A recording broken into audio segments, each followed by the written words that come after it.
You do have strongmen coming back in Venezuela, Ecuador, Argentina, Nicaragua. But you have other countries like Chile, Colombia, Peru, Brazil, where institutions seem like they're starting to take hold.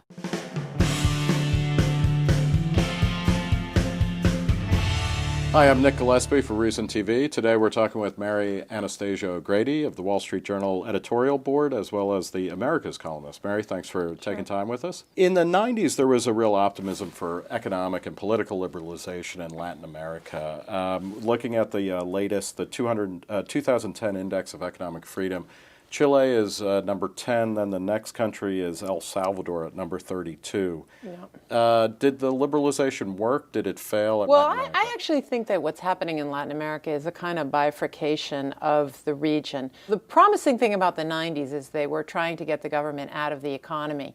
But, you know, these processes are not linear, and it does matter the sequence that you do them, and it also matters if you do them only halfway. So in the case of a lot of the governments, they privatized industries, but they ended up having no real acknowledgement of the importance of the rule of law. They also, maybe they tried to anchor their currencies, but then they did not do the thing, they did not stop the central bank from lending to the government. I think what's important to recognize is that it's a process. You do have strongmen coming back in Venezuela, Ecuador, Argentina, Nicaragua, but you have other countries like Chile, Colombia, Peru, Brazil, where institutions seem like they're starting to take hold.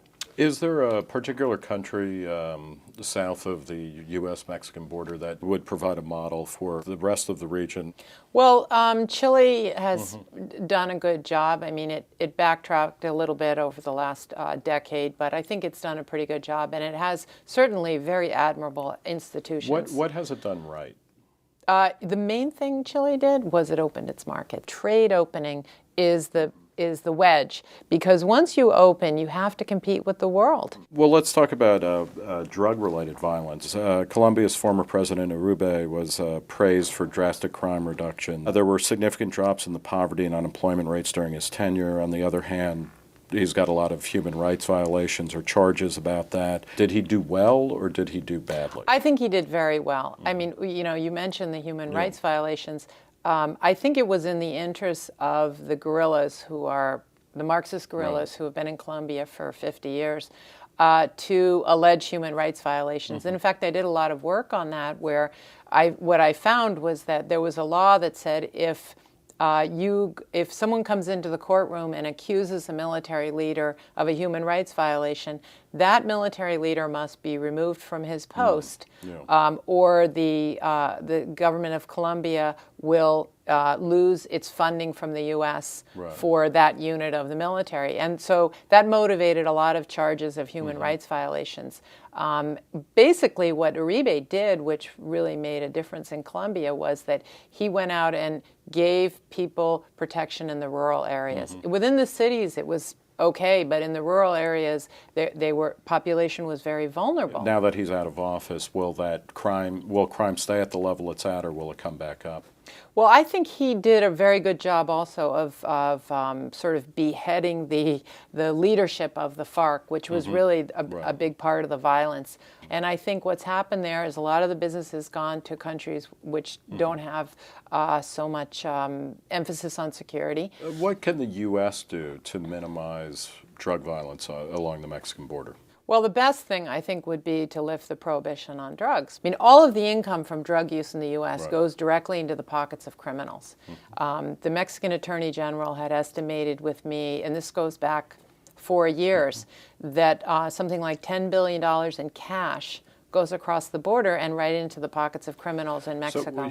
So end the drug war, end the violence in the same way that when we had prohibition against alcohol, it created violence. If we prohibited Mexican butter, there would probably be gun battles over that. How do you do that politically in a U.S. climate? To put that message out there, that it's not the same as endorsing drug use or embracing that lifestyle. I think you just lost half of Reason's audience, but continue, please.